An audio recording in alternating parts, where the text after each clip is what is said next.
Hello friends, সবাই কেমন আছো? তো তোমাদের সাথে আমি অনেক রকমের ভিডিও শেয়ার করেছি, তো এটা একটু অন্য রকমের ভিডিও, চলো দেখতে থাকো। তো আমি অনেকদিন ধরে ভাবছিলাম যে ডেইলি ব্লগ স্টার্ট করব, তো ফাইনালি এবার থেকে রোজ ডেইলি ব্লগ আসবে। তোমাদের কেমন লাগছে সেটা অবশ্যই আমাকে কমেন্ট করে জানিও। তো সকালবেলা আমি 7টার মধ্যে উঠে যাই, উঠে টুটে গিয়ে সোজা চলে যাই বাথরুমে, স্নান টান করে 7:30 পৌনে 8টার মধ্যে আমি ঢুকে যাই রান্নাঘরে। তারপর রান্নাঘরে আগের দিনকে যত এঁটো বাসন থাকে সেগুলো ক্লিন করে রান্নাঘর পরিষ্কার করি। তারপরে সকালবেলা রান্না করে আজকে করছিলাম যেমন ডাল ভাত আর আলু সিদ্ধ। তারপরে দেখো বাসনগুলো মাজছিলাম। আর জানো তো আমাকে অনেকেই বলে আমি নাকি বাড়ির কোনো কাজ করি না, সারাদিন ভিডিও বানাই, সারাদিন ভিডিও করি আর বসে বসে ফোন দেখে সারাদিন ঘুমায়। তো প্লিজ ভিডিওটা তাদের জন্য, পুরো ভিডিওটা দেখতে থাকো। আরও একটা কথা, আর সারাদিন কি করি না করি জানো তো পুরোটা ক্যামেরা বন্দি করা ইম্পসিবল। আর তোমার ভালো মতোই জানো আমি কিরকম ভুলক্কার। আর এই ডেলি ব্লগ দেখতে তোমাদের কেমন লাগছে বা কেমন, আমাকে সেটা অবশ্যই কমেন্ট করে জানিও, তাহলে আমি তোমাদের ডেলি ব্লগ দেওয়ার চেষ্টা করব।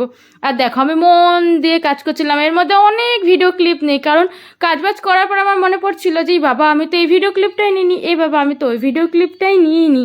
তো চলো দেখতে থাকো। আর আমার কাজবাজের ভিডিও কেমন লাগছে তোমার অবশ্যই জানিও। এতদিন আমি লোকের ডেলি ব্লগ দেখেছি, রান্নাবান্না কাজবাজের ভিডিও দেখেছি, আজকে থেকে আমি শুরু করলাম। তো অবশ্যই তোমরা জানিও। তারপরে দেখো এখন আমি দেবো একটু ডালে ফোড়ন, আর আমি না মুসুর ডাল করলে পারে পেঁয়াজ শুকনো লঙ্কা জিরে ফোড়ন দিয়ে কে সেটা ফোড়ন তো আমাকে অবশ্যই কমেন্ট করে জানিও।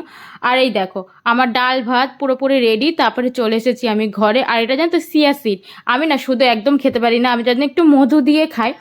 আর কারা কারা চিয়া সিড খাওয়া অবশ্যই জানি। আর আমি না এই কদিন ধরে কেন জানি না কি হয়েছে, আমি সকালবেলা করে কিচ্ছু খাচ্ছি না, চিয়া সিডই খাচ্ছি ডেলি। তারপরে বিছনাটা সুন্দর করে ক্লিন করে নিই, তারপরে ঘরটাকে ঝাড় দিই, ঝাড় দিয়ে ঘরটাকে মুছি। আর জানো তো আমি এক হাত দিয়ে ফোন ধরেছিলাম আর এক হাত দিয়ে ভিডিওটা করছিলাম, যার জন্য ভিডিও ক্লিপগুলো হয়তো এরকম এসেছে। তারপরে ঘরটা সুন্দর করে মুছে নিই। তারপরে মুছে টুছে নিয়ে আমি অনেক কিছুই করেছিলাম, সেগুলো আর আমার ভিডিও ক্লিপ নিতেই ভুলে যায়। তারপরে একটা টানা ঘুম দিই, ঘুম থেকে উঠে খাই। আজকের মেনুতে ছিল শাক, কিছু একটা শাক ছিল আর ছিল মাটন। আর তারপরে খেয়ে দেনে দেখো ছিল এত পরিমাণে বাসন, তারপরে বাসনগুলো ধুয়ে নিই, বাসন টাসন ধুয়ে দেখো এতগুলো বাসন। চলো টাটা।